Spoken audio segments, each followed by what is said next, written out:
Emir Maïeddine, bonjour. Bonjour, Alors merci beaucoup d'avoir accepté notre invitation à cet entretien de la chaire Yvol Tramar. merci de m'avoir invité. Emir Mahiedine, vous êtes anthropologue, chargé de recherche au CNRS et membre du Centre d'études en sciences sociales du religieux. Vous êtes spécialisé des mouvements évangéliques, pentecôtistes et chrétiens charismatiques en Europe du Nord. Vos recherches portent principalement sur les modalités d'interaction avec le divin, le rapport moral au monde des sujets croyants en contexte sécularisé et sur le vécu religieux dans l'expérience migratoire. Est-ce que, pour commencer, afin de poser un cadre à notre discussion, pourriez-vous nous expliquer ce qu'est le pentecôtisme? Merci pour. C'est une question qui pourrait paraître simple, dont on pourrait apporter une réponse simple, mais en entrant dans les détails, et je vais essayer de procéder comme ça, on arrive à voir que c'est beaucoup plus. C'est une question très complexe en fait. Mais si on commence par la question simple, qu'est-ce que c'est que le pentecôtisme? On peut dire que c'est une branche de la mouvance évangélique qui postule que les véritables croyants doivent passer par 3 étapes. Un baptême dans l'eau par immersion à l'âge adulte, qui procède d'une conversion comme un choix conscient de devenir un disciple de Jésus. Deuxième étape, mener une vie sainte, conforme aux Écritures, donc la sanctification. Et puis la troisième étape, qui là sépare les pentecôtistes et les évangéliques des pentecôtistes, qui consiste à recevoir un baptême dans l'esprit ou un baptême de feu, complémentaire du baptême dans l'eau, dont la première preuve serait le parler en langue, ou la glossolalie, ce qu'on appelle la glossolalie. C'est une sorte de langage désarticulé qui n'est pas humain, donc c'est la langue des anges ou la langue du paradis. Et ça, ce serait le signe qu'on est élu par Dieu pour le rejoindre dans son royaume à la fin des temps ou après la mort. Il y a un pasteur, par exemple, qui m'avait expliqué de manière didactique la différence pentecôtiste, d'une certaine manière. Du coup, il disait il y a des églises de Noël, des églises de Pâques et des églises de Pentecôte. Donc, les églises de Noël, c'est ce qu'en sociologie des religions, on a pris pour habitude d'appeler les églises historiques, les catholiques et protestants, luthériens, par exemple, qui sont plus centrés théologiquement sur la venue du Christ. Dieu a envoyé son Fils pour sauver le monde de ses péchés, et il est parmi nous. Voilà.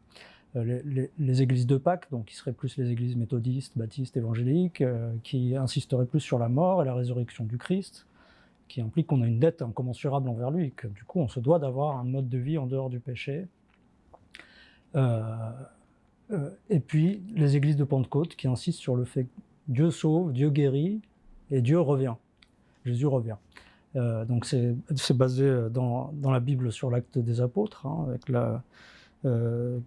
50 jours après Pâques, d'où Pentecôte, 50 jours après Pâques, et 10 jours après l'élévation du Christ au ciel, le Saint-Esprit frappe les apôtres et les dote de dons surnaturels, dont le parler en langue, mais aussi la possibilité de parler une langue qu'ils n'ont jamais apprise, la possibilité de guérir les malades, la possibilité de faire des prophéties, d'avoir des paroles de sagesse et la capacité d'enseignement.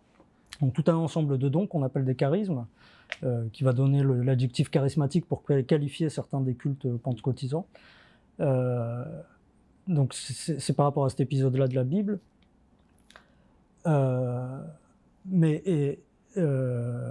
Historiquement, on dit que le pentecôtisme, c'était pour la partie théologie maintenant, historiquement, on dit que le pentecôtisme, alors je dis on dit parce que on va voir que c'est plus compliqué bien sûr, mais serait apparu tantôt, selon un des récits, à Topeka au Kansas en 1901, sous la guidée d'un pasteur qui s'appelait Charles Fox Parham, tantôt à Los Angeles en 1906, là sous le pastorat d'un Afro-Américain qui s'appelait William Seymour. Donc ces deux récits sont historiquement avérés, mais ils ont des raisons d'être qui vont au-delà des faits eux-mêmes. En fait, ils servent un dessin, une lecture prophétique en fait de l'histoire du pentecôtisme, lecture prophétique qui a contaminé l'historiographie de la mouvance elle-même, puisque pendant très longtemps, elle a surtout été le fait d'intellectuels pentecôtistes eux-mêmes, quoi. Donc, qui cherchaient dans leur histoire aussi des manières de se construire une tradition et de légitimer des engagements dans le temps présent qui leur étaient contemporains en tout cas. Et c'est beaucoup le récit Azusa Street à Los Angeles 1906. Azusa Street, c'est l'adresse où aurait eu lieu le réveil le 9 avril 1906. Le réveil qui a vu l'Esprit Saint descendre sur les fidèles qui se sont mis à parler en langue, et c'est un réveil qui aurait duré 1000 jours, dans lequel on aurait retrouvé à la fois des blancs et des noirs, des hommes et des femmes, et des immigrés de toutes les nations, en tout cas de beaucoup de nations dans le monde. Il a été favorisé, ce récit-là, à celui de Topeka, Kansas, 1901, où Seymour était déjà présent en fait comme élève de Parham, mais dans un monde ségrégationniste où il devait écouter les enseignements de son pasteur depuis le seuil de la porte, parce qu'il n'était pas autorisé à s'asseoir avec les Blancs. On voit bien pourquoi des intellectuels qui, par ailleurs, un des grands intellectuels qui a beaucoup contribué à faire du pentecôtisme un objet d'étude légitime, c'est Walter Hollenweger, qui était lui-même pasteur en fait, et qui a préféré la version antiraciste d'un pentecôtisme avec des guillemets révolutionnaire qui abaisse les barrières de race, et pour un petit peu alimenter ce mythe de la démocratie raciale évangélique auquel un bon nombre d'évangéliques tiennent, pentecôtistes et évangéliques, qui est surfait aussi, hein, mais il y avait cette idée. Il écrivait à l'époque du mouvement des droits civiques aux États-Unis. Il y avait cette idée que le pentecôtisme était le réveil d'un peuple opprimé, comme les Hébreux dans la Bible. La vérité vient de ceux d'en bas, en fait. Qu'on pouvait moins tenir avec le récit autour de Parham à Topeka au Kansas, quoi. Le fait est, donc on a cette idée qu'il y a une théologie et une histoire. Quand on regarde sur le terrain dans les détails, les églises qui se réclament de l'étiquette pentecôtiste, qui s'appelle Église de Pentecôte ou mouvement pentecôtiste, la conversion à l'âge adulte, elle n'est pas forcément suivie. Il y a des baptêmes d'enfants à partir de 10 ans, par exemple, dans les églises que j'ai visitées en Suède. La vie sanctifiée, les normes de qu'est-ce qu'une vie conforme moralement aux Écritures varient finalement d'une société à l'autre et au sein d'une même société au long de l'histoire. Est-ce qu'il est possible de boire de l'alcool, de fumer, d'avoir une sexualité prénuptiale ou hors mariage? Est-ce qu'il est possible de jouer aux jeux de hasard, d'aller au cinéma, de lire de la littérature non chrétienne? Toutes ces questions-là, comment se nouer les cheveux, est-ce que les femmes peuvent avoir les cheveux courts, etc. Tout ça est soumis à une grande variation et historique et culturelle. Donc il n'y a pas vraiment de socle normatif sur lequel on pourrait dire ça c'est un pentecôtiste authentique. Et puis le baptême dans l'esprit, donc les 3 critères, hein, le baptême dans l'esprit,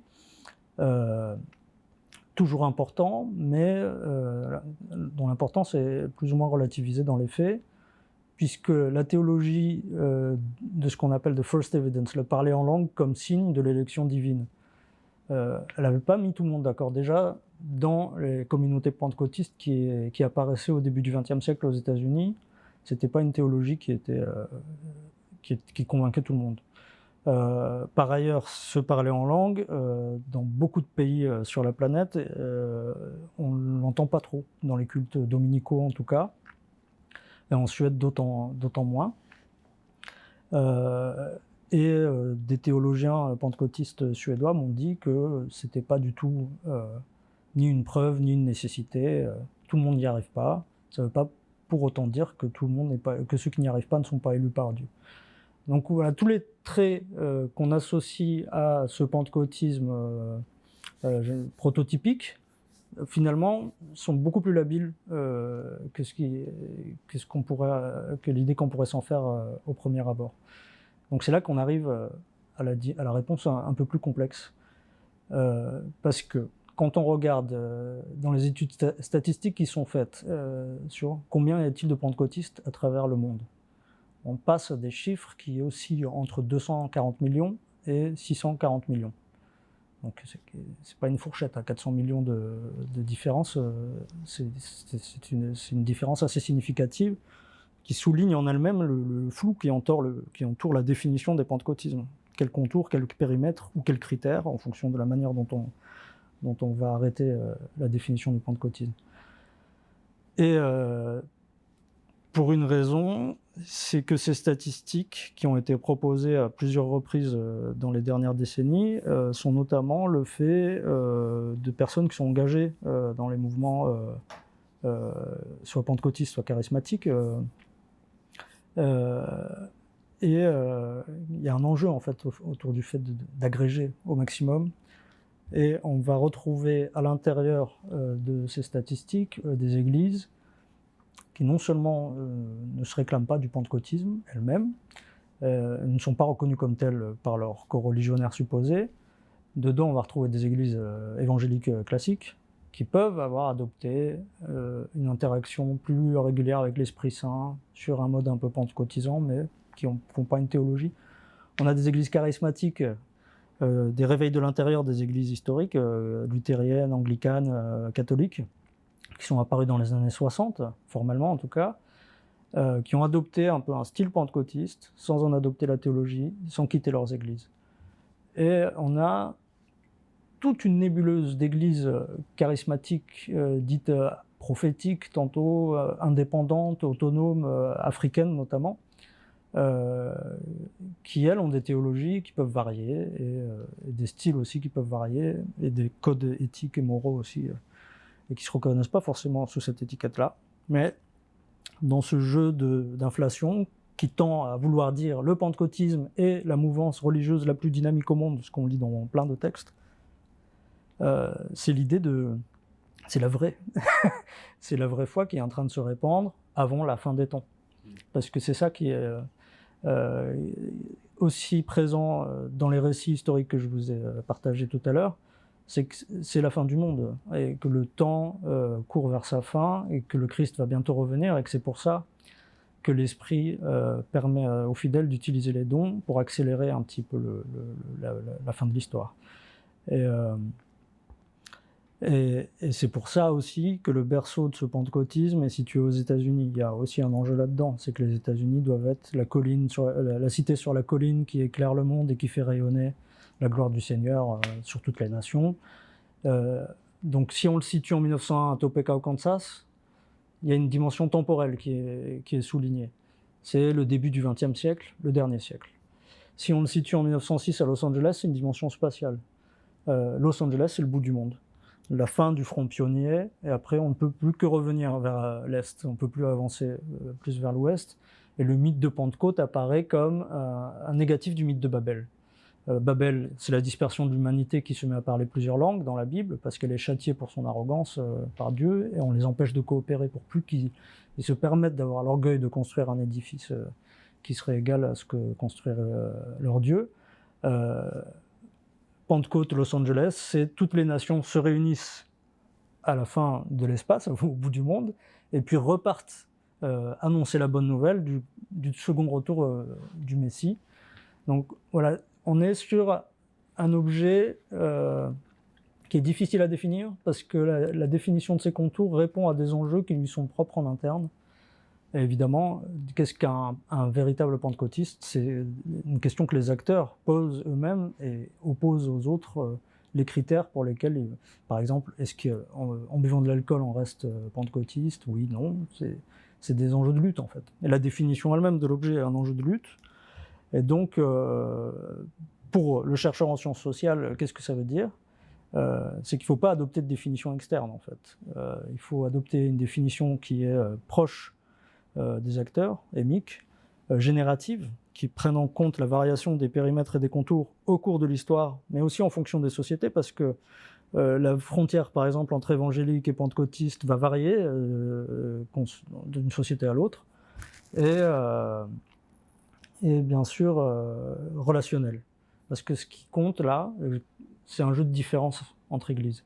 Parce que je vous disais l'anecdote du pasteur qui dit il y a les églises de Noël, les églises de Pâques, les églises de Pentecôte. On voit que c'est une manière de se définir les uns par rapport aux autres. Et souvent, il y a ces jeux dans le champ évangélique de distinction, où quand une église voisine, symboliquement ou physiquement, deviennent charismatiques, on peut avoir ce que Gregory Bateson appelait des effets de schismogénèse complémentaires ou symétriques, c'est-à-dire que c'est des processus d'interaction cumulative où, en entrant en relation, on se différencie parce qu'on ne peut pas occuper la même place, on ne peut pas être le même. Et du coup, il y a ces jeux de différenciation qu'on peut observer très empiriquement et même recueillir dans les propos des acteurs, de nous, on n'est pas comme eux. Et c'est avant tout comme ça qu'on définit le soi, à la frontière. Donc c'est les travaux de Bateson, mais c'est aussi les travaux de Frédéric Barthes sur les groupes ethniques qu'on peut facilement appliquer aux relations entre dénominations.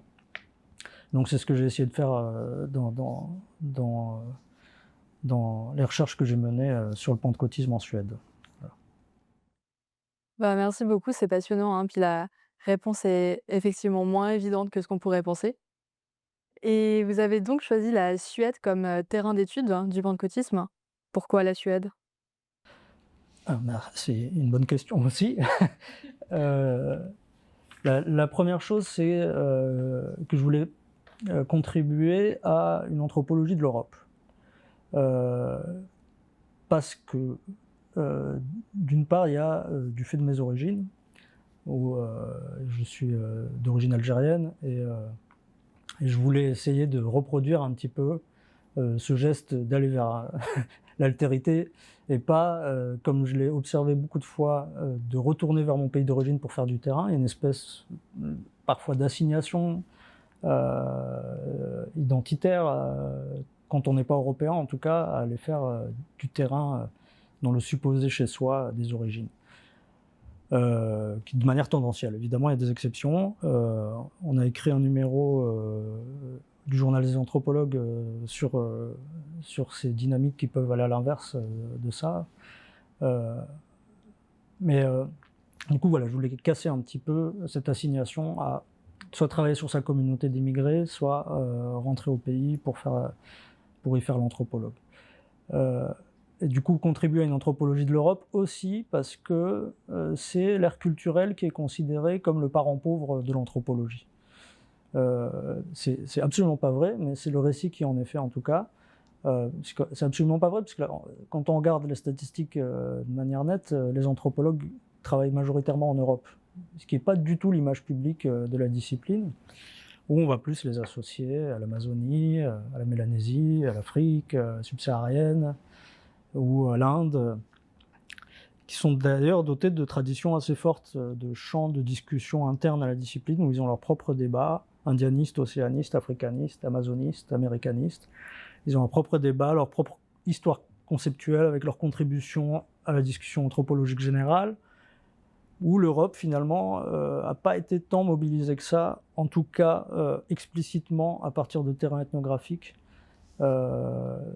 C'est plus une Europe idéale, théorique, l'Europe, la modernité, la rationalité, la liberté, l'individualisme, voilà, en gros, et le capitalisme, en gros. Et du coup, je voulais contribuer à ça en allant plutôt vraiment faire de l'ethnographie chez des Européens blancs et essayer de travailler à une anthropologie critique de la modernité européenne, sachant que souvent cette idée d'Europe est mobilisée plus comme un mythe que dans ce qu'elle est réellement, dans sa diversité interne et sa complexité. Et la Suède et les pays et les sociétés scandinaves sont souvent considérés comme le parangon de cette modernité européenne. On parle de modèle suédois, c'est une expression qui s'est facilement imposée, hein. Modèle, ça veut dire la voie à suivre, le style à imiter, y compris pour le reste de l'Europe. Donc voilà, c'est cette idée-là qui relève de l'imaginaire, bien sûr, hein, je parle absolument pas de réalité là, mais c'était cette idée-là d'aller faire une anthropologie des modernes chez eux, ceux qui sont les plus individualistes, les plus égalitaristes en même temps, qui respectent la liberté de chacun, la vie privée, qui se pensent les plus rationnels, les plus en avance d'un point de vue technologique, et de voir ce qu'il en est. Voilà. Sachant que travailler sur des pentecôtistes, ça a relativisé tout de suite le mythe, parce que là on est avec des croyants qui sont pas, en tout cas, qui jouissent pas d'une image internationale d'un mouvement progressiste en tout cas. Et il y a un deuxième aspect qui relève plus d'un parcours personnel, qui est assez récurrent chez les anthropologues quand ils choisissent un terrain. C'est que j'avais bénéficié d'une bourse sur critères sociaux en sortant du lycée d'une association qui s'appelle l'American Field Service, qui me permettrait de passer 1 an en Suède dans un lycée d'accueil, dans une famille d'accueil, après le bac. Et donc ça a été ma première rencontre avec la société suédoise, où j'ai pu apprendre la langue et me familiariser avec le pays, bien avant de commencer mes études. Et j'ai décidé d'y retourner pour les raisons que je vous ai dites, quand il m'a fallu choisir un objet d'étude en master. Donc voilà. Alors du coup, qu'est-ce qui fait selon vous la spécificité de la Suède comme contexte pour étudier le religieux? Alors, je ne sais pas si c'est une spécificité de la Suède en soi, mais ce qui m'a intéressé, en tout cas dans la démarche de faire une anthropologie du religieux dans cette société, c'est que elle est considérée, en tout cas beaucoup de Suédois présentent eux-mêmes leur société comme la plus sécularisée du monde. Ce qui est bien sûr appuyé sur des données factuelles. Il y a très peu de Suédois qui déclarent aujourd'hui croire en un Dieu personnel. On ne peut pas dire que la Bible ait une importance symbolique particulière dans la vie quotidienne et que les institutions religieuses feraient partie des instances qu'on consulterait pour prendre des décisions pour gérer sa vie morale en tant qu'individu en Suède. Le fait est, c'est quand même une manière de se présenter qui, là aussi, toujours pose question, puisque si on regarde d'une autre manière, la Suède est une monarchie parlementaire dans laquelle règne un roi qui est aussi chef de l'église luthérienne qui a été église d'État jusqu'en 2000, donc il n'y avait pas de séparation des églises et de l'État en Suède jusqu'à très récemment, et pourtant cette idée de pays le plus sécularisé du monde remonte à bien avant cette séparation. Combien même ils ont été séparés, l'église luthérienne garde le statut d'église nationale, ce qui n'est pas rien, puisqu'elle bénéficie d'une loi qui lui permet d'avoir des privilèges par rapport à d'autres cultes, notamment l'entretien de ses bâtiments, et la possibilité de recevoir directement un impôt de la part des Suédois qui n'ont pas fait la démarche de sortir de l'Église, qui lui permet à la fois de financer des cultes pour ces Suédois eux-mêmes, les funérailles, etc., mais aussi de financer ses activités de manière plus large. Et quand on regarde les statistiques, encore à l'heure actuelle, on est sur une tendance à la baisse drastique du nombre de Suédois de la proportion de Suédois qui sont membres de l'Église luthérienne. On est quand même, encore aujourd'hui, aux alentours de 60%. Avant les années 2000, c'était plus de 90%, et là encore, ce label pays le plus sécularisé du monde était déjà présent. On pourrait le voir de manière très étrange, en fait, cette forte proportion de gens qui adhèrent à une église, qui est une église nationale dirigée par le roi. Les rentrées parlementaires ont lieu à l'église dirigée par l'évêque de Stockholm.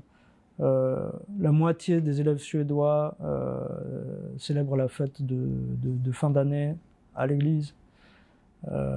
Donc il y a beaucoup de données comme ça qui pourraient nous faire dire que c'est pas très sécularisé. Bon, en tout cas, je trouvais qu'il y avait une composante intéressante à analyser sur qu'est-ce que ça veut dire séculier finalement, qu'est-ce que ça veut dire sécularisation, quand on a des éléments, autant d'éléments qui ressemblent beaucoup à une importance du religieux dans le pays. Là où il y a un moment qui m'a frappé, en fait, qui est survenu avant que je commence mes études lors de ce fameux séjour, c'était en 2004, en Suède. Il y a eu un fait divers qui impliquait une communauté pentecôtiste qui s'appelait la communauté pentecôtiste de Knutby, qui est un petit village à côté d'Uppsala, où il y a eu un meurtre et une tentative de meurtre. Et c'est un fait divers qui a été extrêmement médiatisé, qui l'est encore jusqu'à aujourd'hui, hein. Il y a des productions de séries télévisées, de films, une comédie musicale, beaucoup de livres, des articles de journaux, avec une enquête au long cours, en fait, où il y a des révélations sur comment s'est passé ce meurtre et cette tentative de meurtre dans cette petite communauté de quelques centaines de fidèles. Il se trouvait qu'il y avait une pasteur extrêmement charismatique, Ossa Waldau, c'était une communauté pentecôtiste, hein. Ossa Waldau qui avait la communauté sous son emprise, avec des dynamiques qu'on décrirait comme sectaires, qui l'incrimine pas totalement en tant que seul responsable de ce qui s'est passé. Tout le monde a été un petit peu pris, quand on lit les descriptions et les témoignages, hein, tout le monde avait l'air pris dans un moment d'effervescence où certains fidèles étaient persuadés que cette femme était la fiancée du Christ, incarnée. Dans la théologie chrétienne, la fiancée du Christ, c'est l'Église, hein. Donc il y a plutôt une dimension métaphorique. Mais là, ils postulaient que c'était une personne et que c'était elle, Ossa Waldau. Donc elle avait une armée de jeunes éphèbes qui étaient à ses services sexuellement parlant. Elle prenait beaucoup d'argent à la communauté, qui lui permettait de financer des voyages pour faire du shopping à Séoul et à Londres.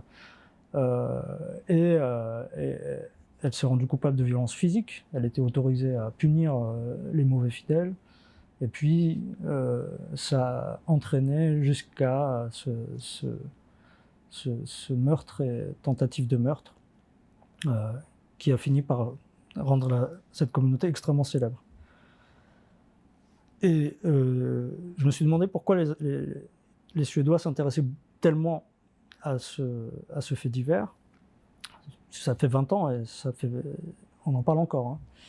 Et j'avais l'impression qu'il y avait une espèce de lecture morale, avec une morale à la fin de cette histoire. C'est que quand le religieux déborde du cadre dans lequel on l'a assigné, qui devrait être celui de l'option philosophique privée et individuelle, quand il devient communautaire, quand il est question d'argent, quand il est question de sexualité, la société devient malade.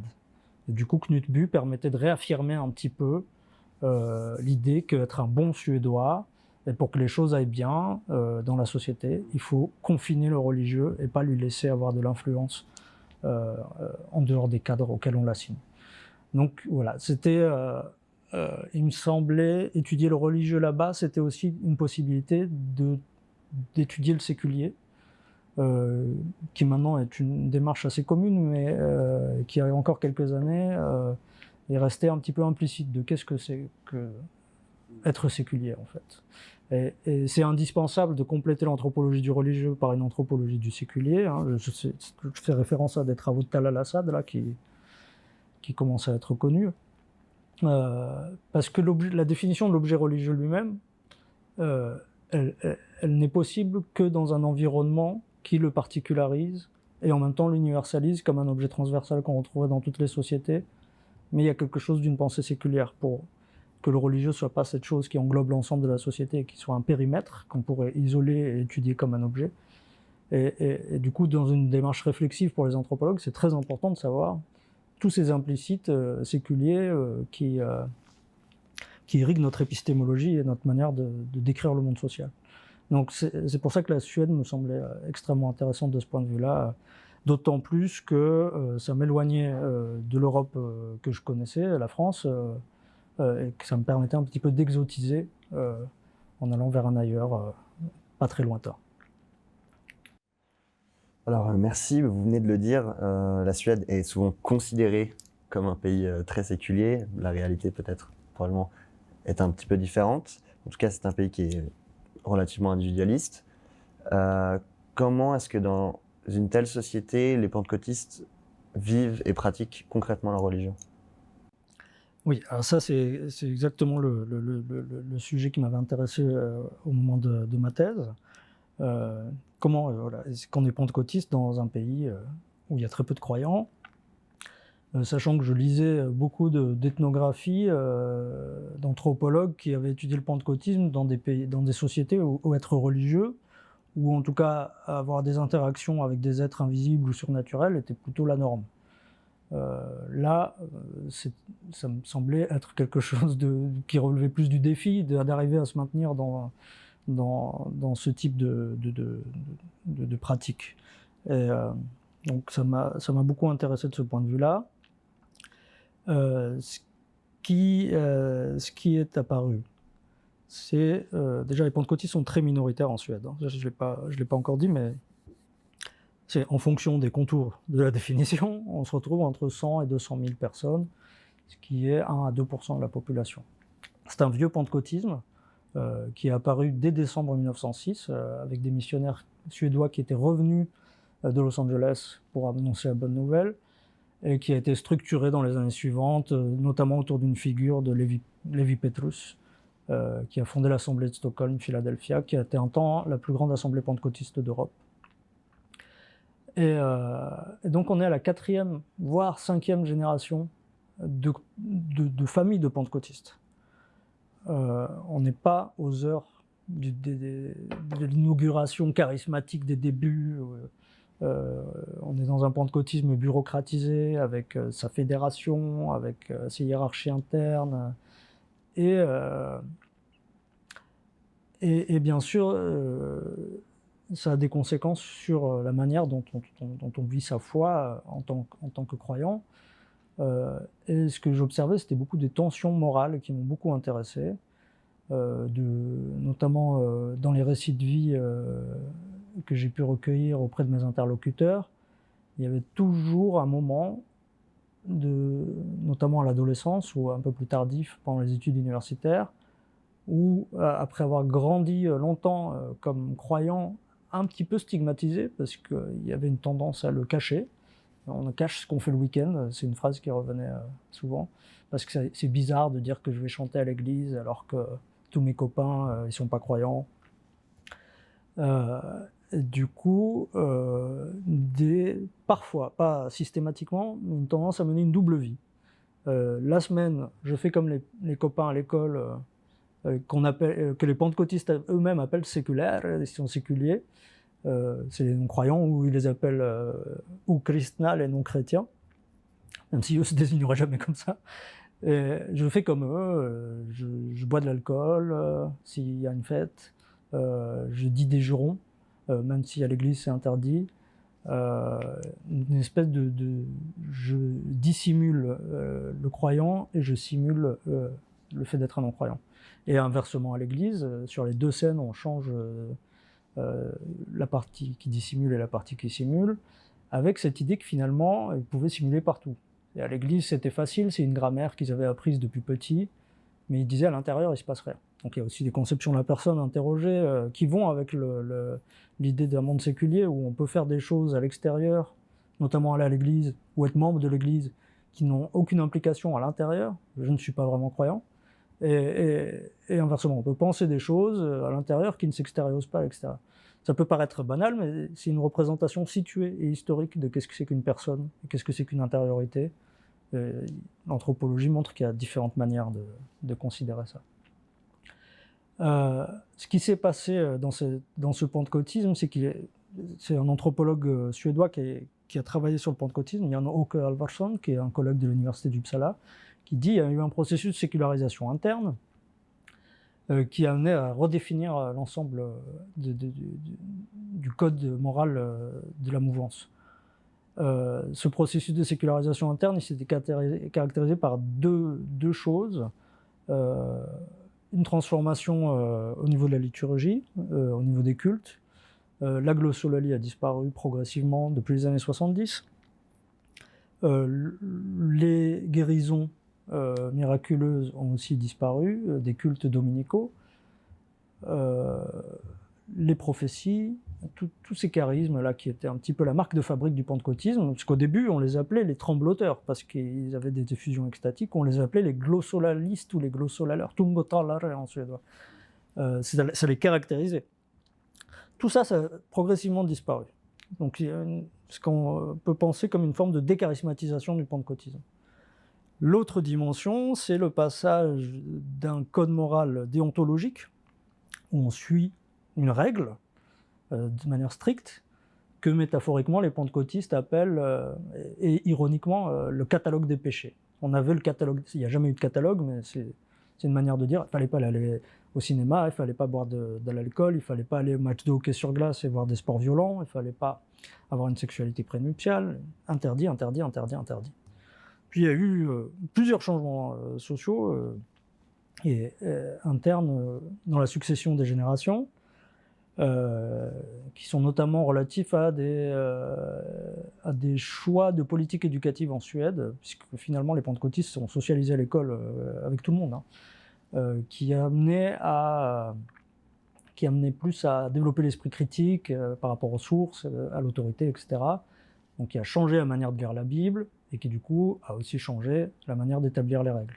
On est passé de ce code déontologique du catalogue des péchés à une manière d'être qu'on peut décrire comme plus conséquentialiste. C'est-à-dire que ce qui compte, c'est pas le suivi de la règle, c'est et mon intention et les conséquences sur mes relations. Et du coup, je peux très bien boire un verre d'alcool avec des amis non-croyants, leur parler du Christ au-dessus de ce verre d'alcool, sans être excommunié, parce que les gens qui transgressaient les règles étaient excommuniés, ce qui était considéré progressivement comme une extrême violence symbolique. Quand on croit au salut, c'est une mort sociale et une mort spirituelle, d'être exclu de l'Église. Donc, il y a eu une vraie révolution morale, on pourrait dire, qui s'est faite silencieusement, de la fin des années 70 jusqu'aux années 90. Et qui fait qu'aujourd'hui, on peut croiser des pentecôtistes qui sont comme tout le monde au bar, au match de hockey sur glace, et que c'est très difficile de savoir finalement qu'est-ce qui distingue un croyant d'un non-croyant. Très bien, merci beaucoup. Vous avez donc publié un livre sur ce sujet qui s'intitule Faire le travail de Dieu, une anthropologie morale du pentecôtisme en Suède, paru en 2018 aux éditions Cartala. Est-ce que vous pouvez nous expliquer en quoi consiste concrètement ce travail de Dieu et comment se manifeste-t-il en Suède? Alors, le travail de Dieu, c'est une expression qui est très commune dans les milieux pentecôtistes et même plus globalement dans les milieux chrétiens, euh, que j'ai essayé de prendre comme un concept en fait, qui est aussi comme un indice, comme une analogie avec le monde du travail, comme un indice de la manière dont les pentecôtistes perçoivent eux-mêmes leur propre activité. Ce qu'ils font à l'église, pour ne pas le nommer de manière trop définitive, ce qu'ils font, c'est quoi? Ils font le travail de Dieu.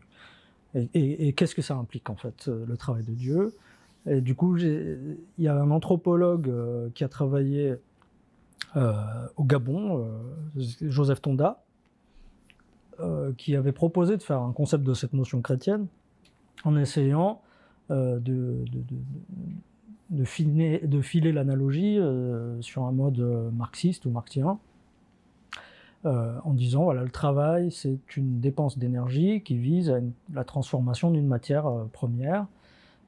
Cette matière-là, c'est la société ou la culture. On peut soit essayer de la transformer, soit de la détruire.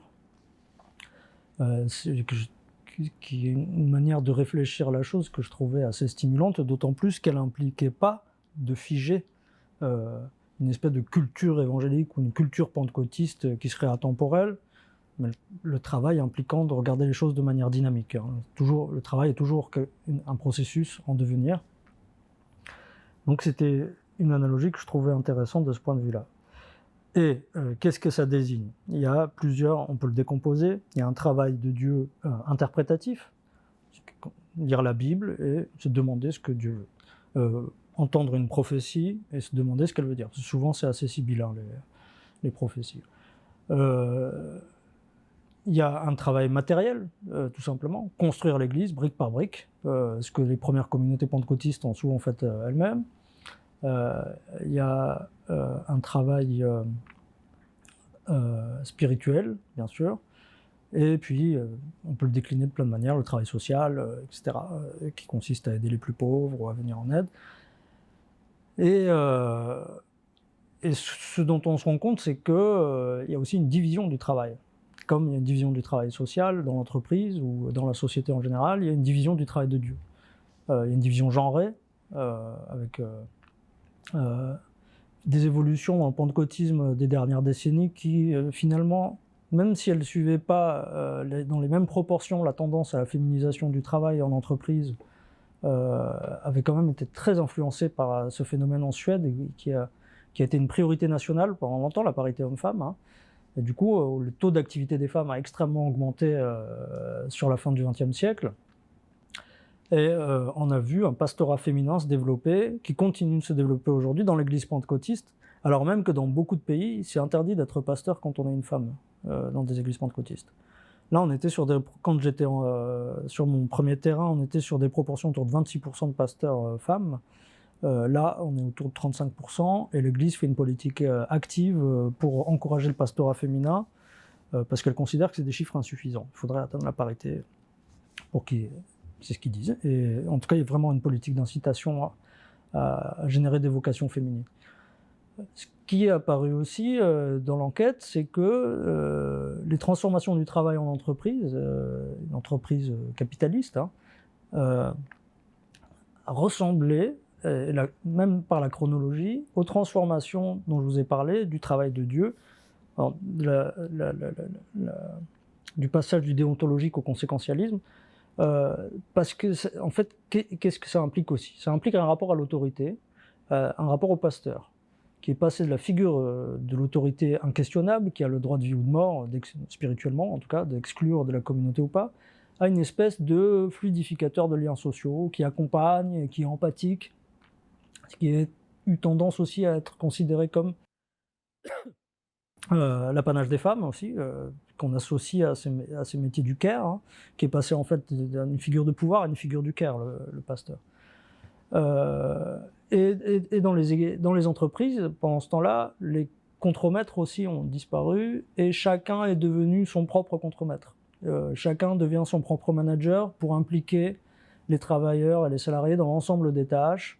On a aussi un petit peu développé l'actionnariat des salariés, qui prennent des responsabilités dans leur entreprise, et c'est un discours qu'on trouve quasiment de manière transposée et analogue dans les églises, où chacun est son propre pasteur.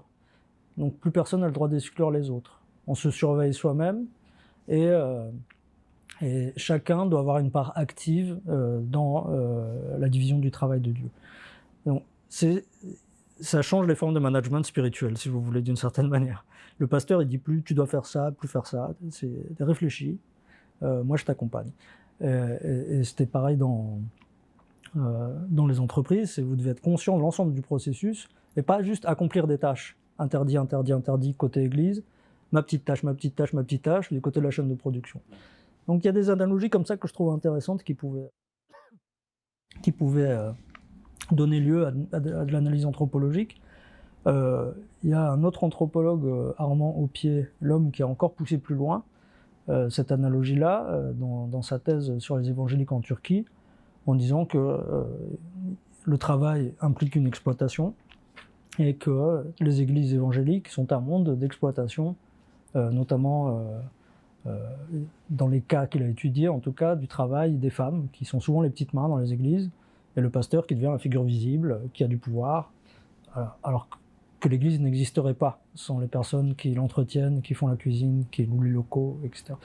Donc c'est une analogie qui me semble intéressante et qui peut donner lieu par ailleurs à des travaux comparatifs sur les différentes manières de faire le travail de Dieu chez les pentecôtistes dans le monde, notamment parce que c'est pas le même périmètre aussi. Il y a des pays où en tout cas il y a eu des époques où s'engager en politique, c'était pas faire le travail de Dieu, c'est faire le travail du diable. C'est un monde de corrompus. Et du coup, le travail de Dieu lui-même est soumis à des changements de périmètre qu'on peut analyser de manière comparative. Une autre activité sur laquelle vous avez écrit, mais dont vous n'avez pas parlé aujourd'hui, c'est celle de la musique. Vous avez écrit un article qui s'appelle « Les musiciens du Christ, l'esthétique du pentecôtisme suédois », où vous analysez les pratiques musicales des pentecôtistes. Vous évoquez notamment le fait que les différences de style, de genre, d'instruments sont des raisons des raisons de conflit et de scission entre différentes églises. Est-ce que vous pouvez en parler un peu plus en détail? Sûr, oui, ça fait partie du travail de Dieu, ce travail artistique ou esthétique au sein de l'Église. Et la première fois que ça m'a marqué sur le terrain, en fait, j'avais fait un terrain précédent assez court sur les îles Åland en Finlande, qui est un archipel suédophone irrédentiste, mais qui appartient à la Finlande. Et en fait, la configuration de la capitale de l'archipel, Mariehamn, qui était une petite ville de 11 000 habitants, m'avait permis d'avoir un microcosme en fait, d'églises. Il y avait 4 églises. Une luthérienne, une évangélique, une pentecôtiste et une charismatique. Donc c'est une configuration assez simple. Et quand je demandais mais quelle est la différence entre vous, on me renvoyait de manière unanime à une différence musicale. Qui au final, parce qu'il y avait du travail œcuménique entre ces églises, et qui avait l'air de mettre la théologie un petit peu au second plan, sans dire qu'elle n'avait pas du tout d'importance, mais que ce qui primait, ce qui fait qu'on n'allait pas dans l'église de l'autre, c'était les différences musicales. Du coup, dans les descriptions, il apparaissait une espèce de gradient qui suivait à la fois une augmentation en volume, le son qu'on entendait dans l'église, en rythme, des musiques beaucoup plus rapides, et en ouverture à différents styles. Donc un gradient qui allait de l'église luthérienne qui jouait de la musique baroque, Bach, dans lequel les musiciens disaient qu'il fallait tenir la note, tenir la partition la plus précise possible, presque selon une logique mathématique, des corps rigides qui connaissent très peu de variations, y compris chez les fidèles quand ils entendent cette musique. On se lève ou on s'assoit, c'est tout. Mais, ça va pas au-delà. Chez les évangéliques, on introduit la guitare acoustique, le piano. L'église luthérienne aussi acceptait le piano. Mais on introduit d'autres instruments qui permettent de faire varier les styles musicaux dans lesquels on s'exprime. On monte un peu le son et on laisse un peu plus de liberté aux corps qui peuvent se manifester de manière un petit peu plus déployée, notamment au niveau des bras avec cette position-là qui est la plus commune. Chez les pentecôtistes, on monte encore un peu le son, on augmente le rythme, on augmente l'improvisation, qui est très importante dans les musiques pentecôtistes quand elles sont jouées dans les cultes en tout cas, puisque ça permet de vernaculariser en fait, à la fois pour la société qui peut s'approprier le morceau de musique qui circule, et en même temps aux musiciens d'exprimer de manière plus authentique sa foi. Et puis chez les charismatiques, là, on met les sonos à fond, il y a des explosions à la batterie et à la guitare électrique, on va volontiers vers le rock'n'roll, on va volontiers vers le métal, et cette variation-là, elle renvoie à des conceptions de la relation à Dieu. On joue au baroque et on sent dimanche, qui vont avoir des implications sur les corps aussi, et la manière de se vêtir. Tout ça entre très articulé. J'avais l'impression d'avoir... Je me demandais si c'était pas moi qui avais trop mis d'ordre, mais de fait c'était comme ça.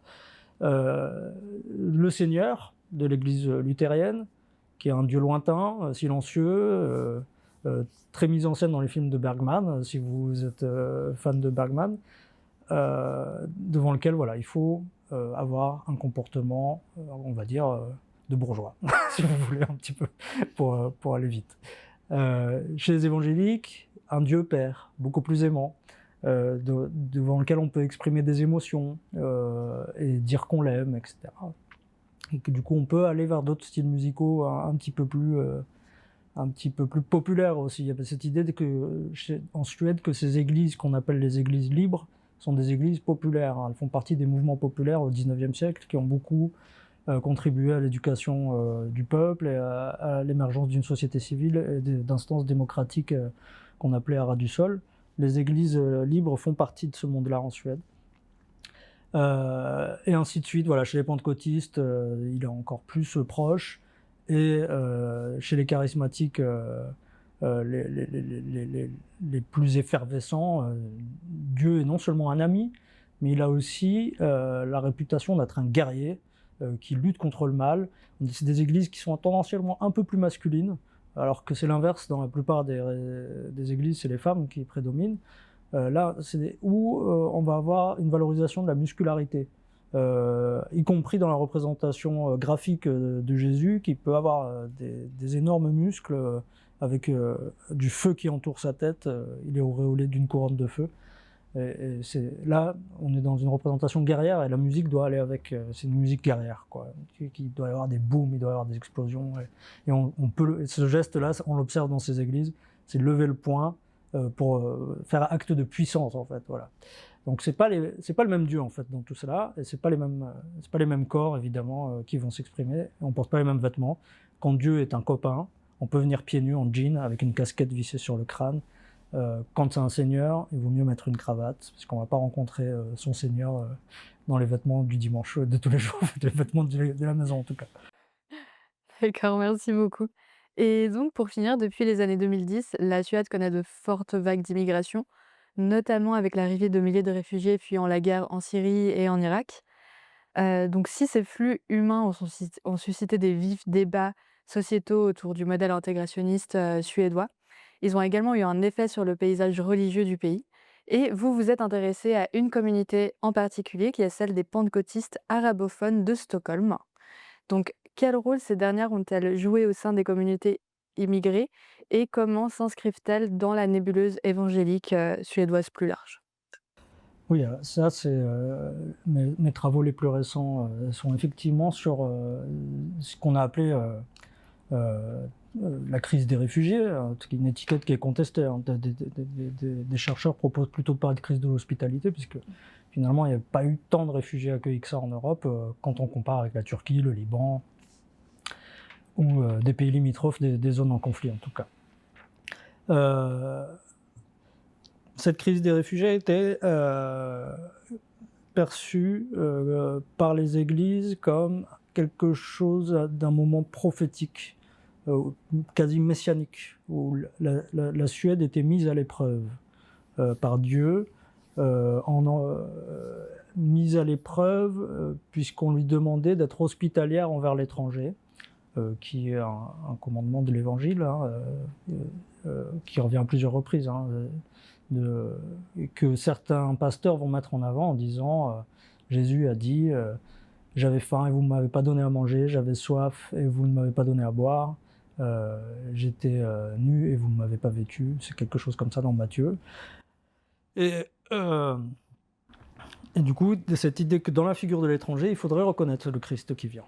Et les églises ont été très sollicitées aussi par les autorités suédoises, parce que tout à coup, il fallait accueillir, sur quelques années, il y a eu plus de 500 000 demandeurs d'asile et réfugiés de fait qui ont été accueillis sur un pays de 10 millions d'habitants.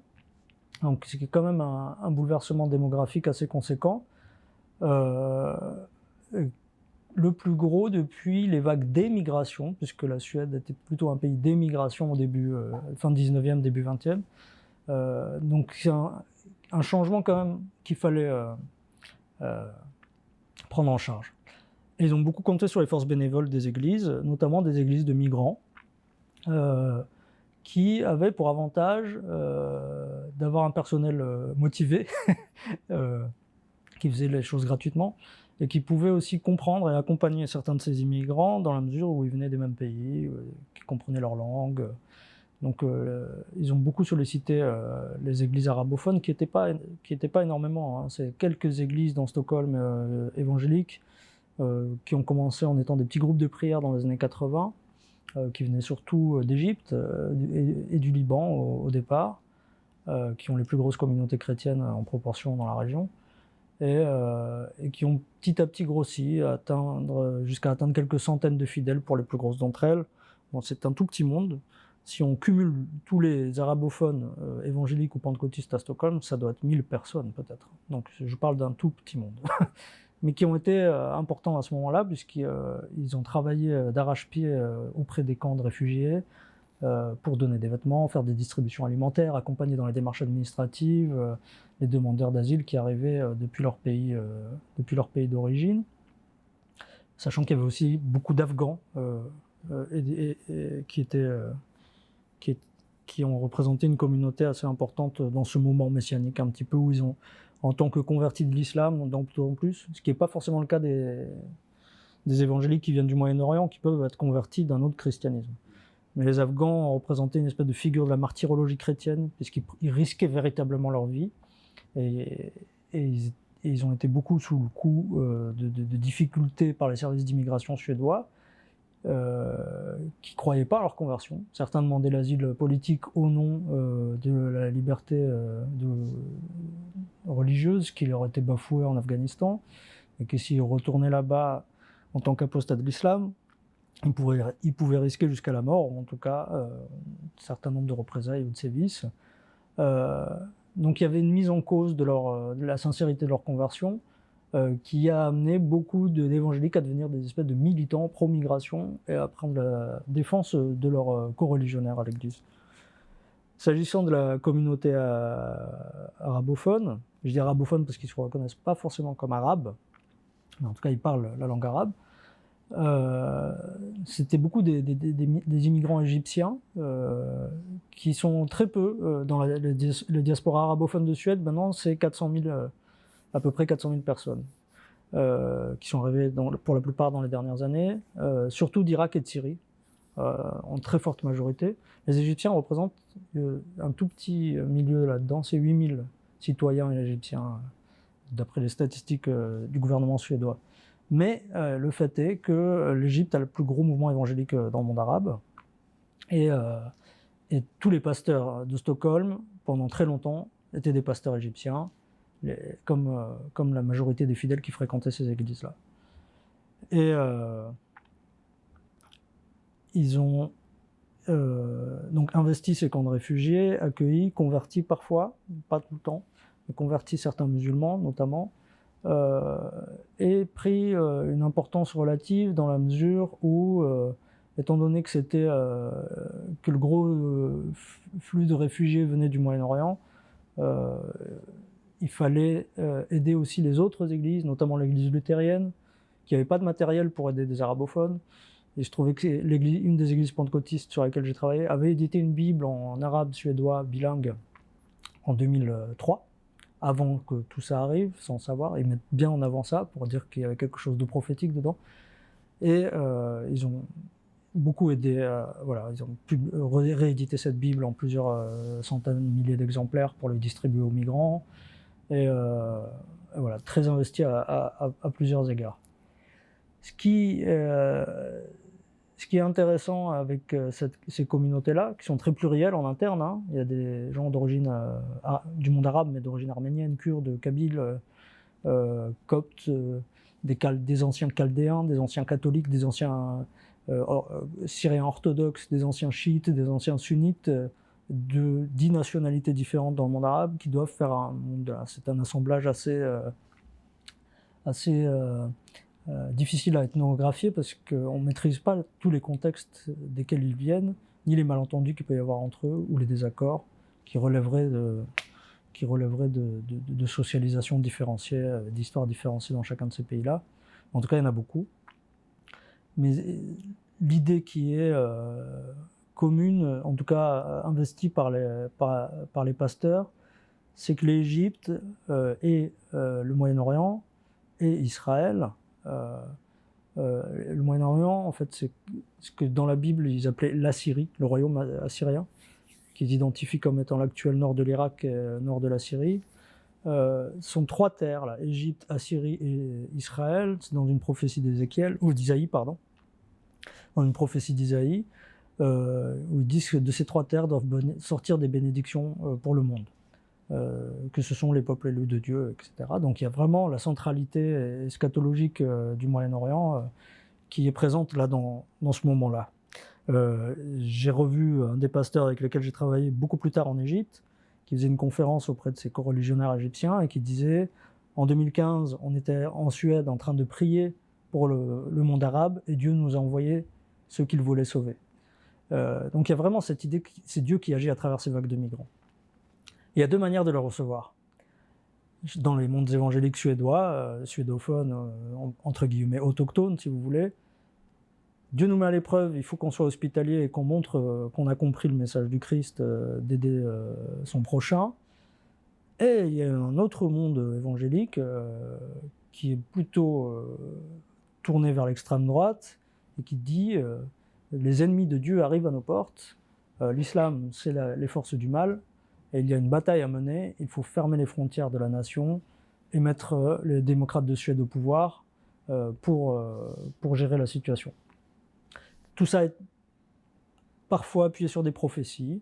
Il y a des prophètes ou autoproclamés prophètes qui publient sur les réseaux sociaux leurs propres prophéties, qui permettent d'inscrire ces combats-là, qui sont finalement des traductions politiques d'attentes messianiques, dans une tradition pentecôtiste, et où on va retrouver à la fois ce qui est plus connu du public aujourd'hui, qui est ce nationalisme chrétien aux États-Unis, qu'on trouve des homologues aux États-Unis, et d'ailleurs il y a des passerelles, il y a eu des connexions entre des acteurs des deux côtés de l'Atlantique, et un christianisme évangélique qui prêche plus une révolution de l'amour radical, dans lequel il faut faire attention aux réfugiés qui arrivent. Sinon, à la fin des temps, Dieu se souviendra qu'on ne les a pas accueillis. Sur cette dernière note, je vous remercie d'avoir accepté notre entretien. Nous retrouvons votre ouvrage Faire le travail de Dieu aux éditions Cartala, et j'espère vous revoir bientôt. Merci beaucoup. Merci.